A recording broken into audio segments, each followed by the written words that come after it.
আসসালামু আলাইকুম সবাইকে। আমি মোহাম্মদ জাওয়াদ আছি আপনাদের সাথে।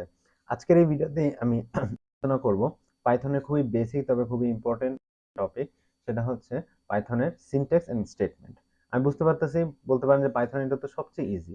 বাট যারা অন্যান্য ল্যাঙ্গুয়েজ থেকে আসে বা যারা নিউবি তাদের জন্য এই সিনট্যাক্স গুলো অনেক প্যারা দেয়, বুঝতে সমস্যা করে। তো এই ছোট, ছোট সিনট্যাক্স যদি আপনারা পড়েন তাহলে আপনাদের জন্য ইজি হয়ে যাবে। ফার্স্টে আমি ভেবেছিলাম অ্যাডভান্স টপিক থেকে শুরু করতে। অলরেডি আমি ব্রেক অ্যান্ড কন্টিনিউ নিয়ে ভিডিও ছেড়েছি। এছাড়াও ডার্ক টাইপ নিয়েও ভিডিও ছেড়েছি। তো আমি ভাবলাম যখন আমি পাইথন নিয়ে ভিডিও বানাই তখন একবারে বেসিক থেকেই শুরু করি। একবার বেসিক থেকে অ্যাডভান্স দিকে যাব। আমরা এসকিউএল সিরিজে করছি। তো চলেন শুরু করে দিই। ফার্স্টে আমরা একটা আইডি ইউজ করব, সেটা হচ্ছে ভিএস কোড। আপনারা দয়া করে ভিএস কোডটা আপনারা গুগল থেকে ডাউনলোড করে নিতে পারবেন। এছাড়াও আপনারা পাইথনে কিন্তু ডাউনলোড করে ফেলতে পারবেন তাদের অফিসিয়াল ওয়েবসাইট থেকে। তো এই দুইটা প্রসেস আমি দেখালাম না, এরকম অনেক ভিডিও আছে, বাট আমরা একবার ডিরেক্ট কাজের কথায় চলে যাব। তো চলুন আমরা ভিএস কোডে চলে যাই। ওকে।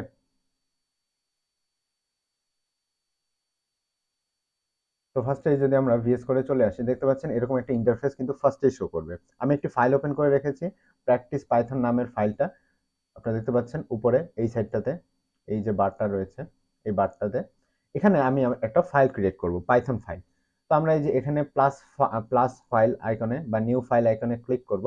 ক্লিক করলে আমরা দেখতে পাবো এখানে ফাইল রাইট করার অপশন আছে। তো আমরা চলো ফাইলটা লিখে ফেলি। ফাইলটা হচ্ছে, আমরা ধরো দেই practice one or syntax, syntax dot dot PY. যখনই আমি ডট পিওয়াই দিব, ডট পিওয়াই মনে রাখবেন পাইথন ফাইল এক্সটেনশন, পাইথন লেখার যে ফাইল এক্সটেনশন সেটা হচ্ছে ডট পিওয়াই। ঠিক আছে, ডট পিওয়াই। ওকে। এখন আমরা একটু জুম, কন্ট্রোল প্লাস দিয়ে একটু জুম করে নিই, তাহলে আই গেস বুঝতে ইজি হবে।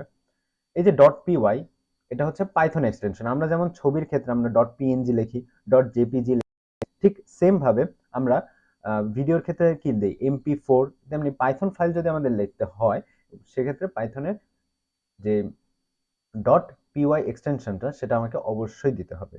আচ্ছা, এটা তো বুঝে গেলাম। এখন আমরা ডাইরেক্ট চলে যাই পাইথনের ফাইলে। ফার্স্টে আমরা একটা সুন্দর জিনিস প্রিন্ট করব, হ্যালো ওয়ার্ল্ড, তাই না? একবারে বেসিক একটা কমান্ড, সব জায়গায় দেখবেন যে সবার ফার্স্টে প্রিন্ট করে কি, হ্যালো ওয়ার্ল্ড। আপনি যে ল্যাঙ্গুয়েজে শিখতে চান, আপনি C++ শিখেন, আপনি জাভাস্ক্রিপ্ট শিখেন, সব জায়গায় কিন্তু ফার্স্টে কি প্রিন্ট করে, হ্যালো ওয়ার্ল্ড। তো আমরা প্রিন্ট প্রিন্ট একটা ফাংশন আমরা জানি, এটা আমরা আগের ভিডিওতে দেখছি, একটা ফাংশন। ফাংশনে আমরা জানি প্যারেনথেসিস দিয়ে কল করা লাগে। প্রিন্ট, তারপর আমরা লিখবো কি, ধরো লিখবো হচ্ছে আমরা হ্যালো ওয়ার্ল্ড, তাই না?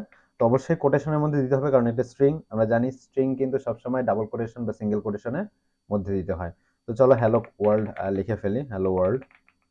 তো আমরা এটা প্রিন্ট করার জন্য এখানে দেখতে পাচ্ছেন একটি রান পাইথন ফাইল নামের একটা অপশন আসতেছে, অর্থাৎ প্লে নামের অপশন। সেখানে যদি আমরা ক্লিক করি তাহলে আমরা আমাদের নিচের যে টার্মিনালটা রয়েছে সেখানে আমরা আমাদের এই যে হ্যালো ওয়ার্ল্ডটা প্রিন্ট হয়ে যাবে। নিচে আমরা টার্মিনালটা ওপেন করতে পারবো। আমি আরেকটা ফাইল এক্সটেনশন বা আরেকটা ফাইল টাইপ বলবো, যেটা হচ্ছে পাইথন নোটবুক। সেখানে আপনারা সেলের মধ্যেই কোনো টার্মিনাল বাদে আপনি আপনার আউটপুট শো করতে পারবেন। এটা আমরা সামনের ভিডিওগুলোতে দেখবো। তো আমরা সিনট্যাক্স নিয়ে আলোচনা করবো, তো সিনট্যাক্সটা দেখে নিই। আমরা ভ্যারিয়েবল নিয়ে আলোচনা করেছিলাম না, যে ভ্যারিয়েবল কি, variable equals to something, just like ধরেন এক্স ইজ ইকুয়ালস টু, বা ধরেন name, name is equals Jawad, তাই না? যদি আমি এটা লিখি তাহলে নেম এখানে ভ্যারিয়েবলের নাম আর জাওয়াদ হচ্ছে ভ্যালু। এখন এই ভ্যালুটা কিভাবে আছে, ডাবল স্ট্রিং এর মধ্যে থাকলে নেমের ডাটা টাইপ কি হবে, নেম ভ্যারিয়েবল ডাটা টাইপ হবে স্ট্রিং। আবার এটা এই জায়গায় যদি আমি লিখতাম যে না 45, তাহলে কি 45টা হচ্ছে একটা নাম্বার বা ইন্টিজার, তাহলে নেম যে ভ্যারিয়েবলটা সেটা কি হইতো, ইন্টিজার। আবার যদি আমরা লিখতাম 45.5, তাহলে এটা ফ্লোট হয়ে যেত, ফ্লোট ডাটা টাইপ। তো এখানে দেখতে পাচ্ছি আমাদের এক্সপ্লিসিটলি বলা লাগতেছে না যে নেম যে এটা কি হতে হবে, নাম্বার হতে পারবে, এটা কি স্ট্রিং হতে পারবে, হতে হবে নাকি আপনার ইন্টিজার ফ্লোট হবে নাকি বুলিয়ান হবে, কোনটা হবে, কোন ডাটা টাইপটা হবে, এই নেম ভ্যারিয়েবল কিন্তু আমি বলিনি এক্সপ্লিসিটলি, কিন্তু ও নিজে নিজেই বুঝে নিচ্ছে। আমরা যদি এটাও প্রিন্ট করি, যে ধরেন প্রিন্ট প্রিন্ট টাইপটা প্রিন্ট করতে যাচ্ছি নেমের, তাহলে আমরা কি করব, টাইপ কল করব, টাইপের ভেতরে আমরা নেমটা দিয়ে দিব। ওকে, নেমটা দিয়ে আমরা এখন যদি আমরা এটাকে রান করি তাহলে আমরা দেখতে পারবো এই যে ক্লাস হচ্ছে ফ্লোট, কারণ 45.5 আমি কিন্তু আলাদাভাবে বলি নাই যে নেম ভ্যারিয়েবলটা হতে হবে ফ্লোট, বাট ও নিজে নিজে ডাইনামিক্যালি এটা দেখে নিচ্ছে বা ডাইনামিক্যালি এটা বুঝে নিয়েছে। এটা কিন্তু সবগুলোতে হয় না, এটা হায়ার লেভেল যে ল্যাঙ্গুয়েজ যেমন পাইথন, জাভাস্ক্রিপ্ট এই টাইপের ল্যাঙ্গুয়েজগুলোতে ওরা নিজে নিজেই বুঝে নেয়। তবে আপনি যদি সি প্লাস প্লাস ব্যাকগ্রাউন্ড থেকে আসেন বা জাভা এগুলো যদি ইউজ করে থাকেন তাহলে দেখবেন সি এগুলোতে আলাদাভাবে বলে দেওয়া লাগে যে কোন ডাটা টাইপটা এটা ইউজ হবে। একটু বুঝে গেলাম, ফাইন, আমরা ডিলিট করে দিই। এবার সিনট্যাক্সের ক্ষেত্রে কিছু ঝামেলা আছে। আমরা অন্য ল্যাঙ্গুয়েজ থেকে যদি কেউ আসতে হয় বা নিউ, দেখবেন জাভাস্ক্রিপ্টের ক্ষেত্রে আপনার কোনটা ভ্যারিয়েবল হবে, কোনটা ভ্যারিয়েবল কিওয়ার্ড দেওয়া লাগে। ভ্যারিয়েবল এটা যেহেতু পাইথন কোড, এটা আপনার ইরর দিচ্ছে। Variable name is equals two ধরো জাভা, এটা ভ্যার হবে কি কনস্ট হবে। কনস্টের ক্ষেত্রে কিছু প্রপার্টি থাকে, ভ্যারিয়েবল যদি আমি ভ্যার কিওয়ার্ড লিখি তাহলে একটা প্রপার্টি থাকে, কিন্তু পাইথন এগুলো কিছুই লেখা লাগে না। কিছু না লিখে আপনি ভ্যারিয়েবল কল করে দিতে পারবেন ও এই ভ্যারিয়েবলটাকে কি ঠিক ধরে নেবে। কিন্তু আপনি যদি জাভাস্ক্রিপ্ট বা অন্য যে কোনো ল্যাঙ্গুয়েজ আপনার আলাদাভাবে বলা লাগে কোনটা কনস্ট কোনটা ভ্যারিয়েবল, সেগুলো কিন্তু এক্সপ্লিসিটলি বলা লাগে, কিন্তু এখানে কিন্তু বলা লাগতেছে না। আবার ধরেন সিনট্যাক্সের ক্ষেত্রে আপনি নেম ইকুয়ালস টু জাওয়াদ, এই ধরনের এই টাইপের লেখার মধ্যে আপনি কি বোঝাতে চাচ্ছেন, এই যে জাওয়াদ এটা হচ্ছে একটা ভ্যালু, এই ভ্যালুটা কোথায় অ্যাসাইন হয়েছে, নেম। তো আমি যদি পরে নেমটাকে প্রিন্ট করি, name as a variable quotation ছাড়া শুধু নেম ভ্যারিয়েবলটাকে প্রিন্ট করি, তাহলে আমার প্রিন্ট হবে কি এই জাওয়াদ নামটা বা জাওয়াদ স্ট্রিংটা। এটাও আমরা প্রিন্ট করে দেখতে পারি। আমরা যদি একটু টার্মিনালটা খুলি তাহলে আমরা দেখতে পাবো যে এখানে জাওয়াদ প্রিন্ট হয়ে গেছে, তাই না? তো এটাই হচ্ছে ভ্যারিয়েবল। ভ্যারিয়েবলের নিয়ম কি, এক সাইডে ভ্যারিয়েবল থাকবে বাম সাইডে, আর ডান সাইডে থাকবে ভ্যালুটা, এবং মাঝখানে থাকবে কি ইকুয়াল সাইন। এখন আমি যদি ইকুয়াল সাইনটা না দিই তাহলে কিন্তু আমার সিনট্যাক্সটা ভুল হচ্ছে।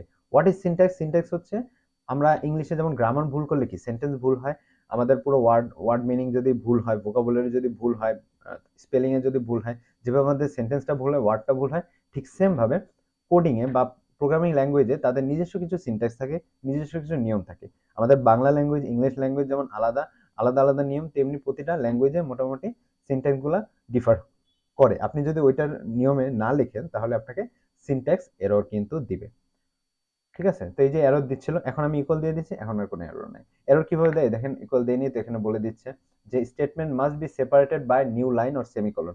তারা বুঝতেছে এটা নতুন লাইনে আমি লিখতে চাচ্ছি, তো অবশ্যই নিউ লাইনে যেতে হবে। আবার আছে পাইথনে। আপনি যদি অন্য ল্যাঙ্গুয়েজ থেকে আসেন দেখবেন যে এখানে সেমিকোলন দেওয়া বা ধরেন এরকম টাইপের দেওয়া লাগে, মানে কোলন দিয়ে আলাদা করা লাগে, তাই না? যে পরের লাইনে আমি যে বোঝানোর জন্য, না হলে ওরা ভাবে কি এই কোলনটা বা সেমিকোলনটা যদি আমি না দিই তাহলে ওরা ভাবে এই দুইটা মনে একই লাইনে আছে। বাট পাইথনের মজার ব্যাপার হচ্ছে এগুলো কিছুই দেওয়া লাগে না। আপনি যদি ইন্টার প্রেস করে পরের লাইনে চলে যান তাহলে পাইথন নিজে নিজেই বুঝে যান, আচ্ছা এটা আলাদা। আপনি এখানে ইন্টার দিয়ে পরের লাইনে চলে গেছেন, তার মানে বুঝবে এই লাইনটা হচ্ছে আলাদা আর এই লাইনটা আলাদা, আর আলাদাভাবে আমাকে সেমিকোলন ইউজ করতে হচ্ছে না বোঝানোর জন্য যে এটা আলাদা আলাদা লাইনে আছে। এটা হচ্ছে সুবিধা পাইথন।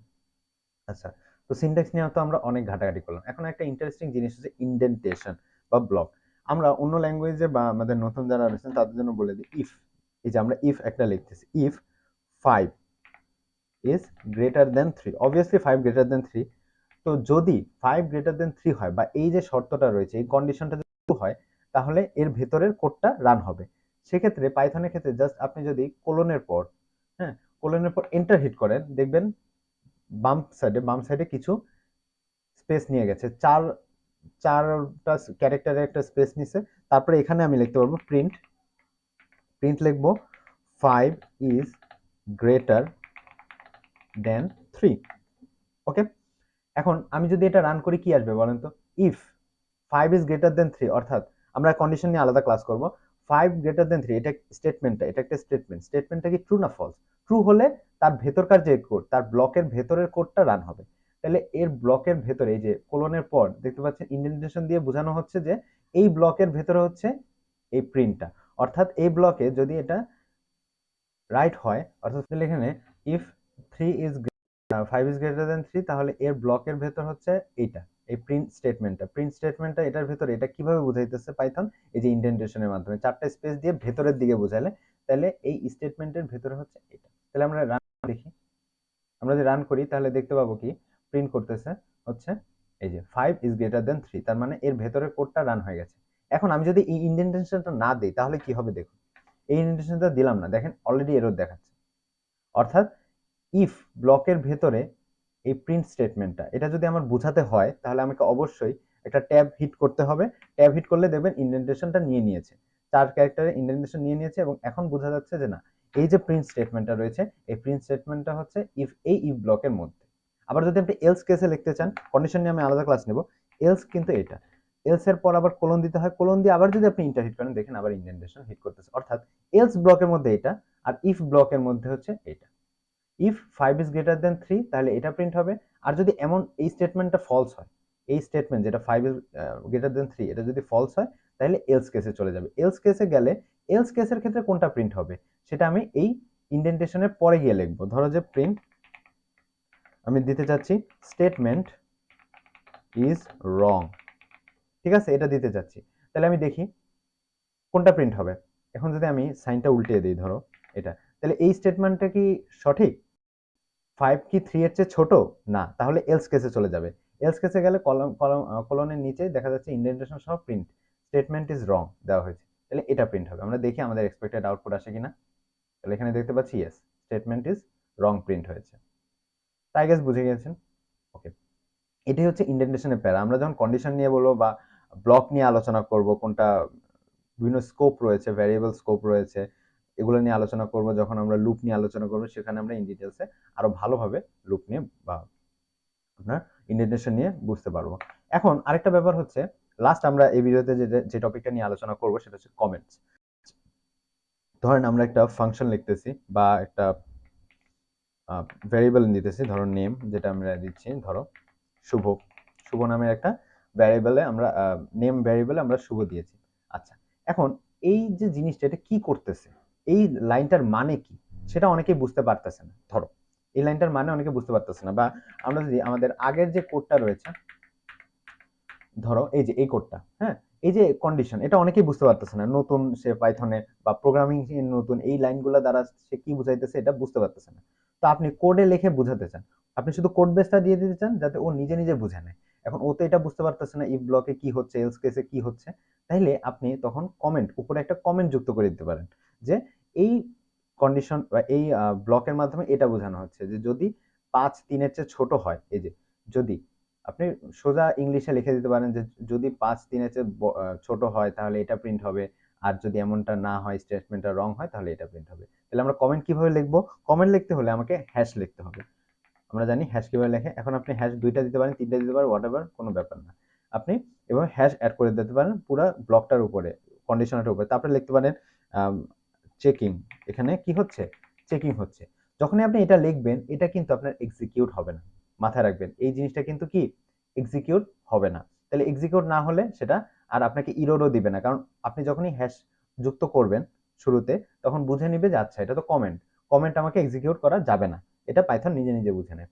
আচ্ছা, তারপরে আরো কিছু করতে পারেন, আপনি চাইলে লাইনের মধ্যেও এরকম কমেন্ট অ্যাড করতে পারেন। যেমন এই যে এখানে, এখানে আমি কি করতেছি আসলে, এই যে ইফ কি চেক করতেছি সেটা অনেকে হয়তো না বুঝতে পারে, তখন আপনি লাইনের পাশেই এভাবে হ্যাশ দিয়ে আপনি পরে লিখতে পারেন যে এখানে চেক হচ্ছে, চেকিং, কি চেকিং? 5 ইজ লেস দেন 3, এটা চেক করা হচ্ছে যে আসলেই 5 কি 3-এর চেয়ে ছোট কিনা, এটা এই স্টেটমেন্ট দ্বারা চেঞ্জ করা হচ্ছে। তারপরে চেকিং করা হচ্ছে, চেক করার পর এখানে প্রিন্ট স্টেটমেন্টটা প্রিন্ট হচ্ছে। তারপর এলস কেসে কোলনের নিচে তারপরে এটা প্রিন্ট হচ্ছে। আই গেস ব্যাপারটা বুঝে গেছে কমেন্টের ব্যাপারটা। আপনি চাইলে লাইনের মধ্যেও এক সাইডে আপনি এক্সিকিউশন কোড, আরেক সাইডে আপনি কমেন্ট লিখতে পারেন।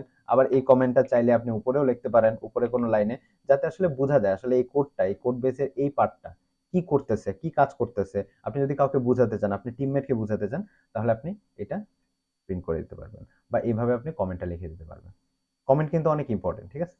তো এটাই হচ্ছে মেইন ইউজ কেস কমেন্টে। এছাড়া আরো অনেক কমেন্টের ইউজ কেসেস, যেমন আপনি ধরেন এই প্রিন্ট স্টেটমেন্টটা আপনি প্রিন্ট করাতে চাচ্ছেন না, কতক্ষণের জন্য আপনি থেমে যেতে চাচ্ছেন, বা আপনি পাইথনকে বলতে চাচ্ছেন যে দেখো এই প্রিন্ট স্টেটমেন্টটা প্রিন্ট কইরো না, তখন আমরা কিভাবে বুঝাইতে পারি? এই কমেন্টের মাধ্যমে। আপনি যখনই এর আগে হ্যাশ দিয়ে দিবেন, তাহলে ও বুঝে যাবে এই যে একটু অ্যাশ কালারে এসে পড়ছে, তার মানে বোঝা যাচ্ছে পাইথন আর এটা এক্সিকিউট করবে না। তাহলে আপনি এরর খাবেন, না হলে কিন্তু এরর খাবেন। তাহলে আপনি কি করবেন? এরকম পাস একটা কিওয়ার্ড রয়েছে সেটা দিয়ে দিলে আর এররটা খাবেন না।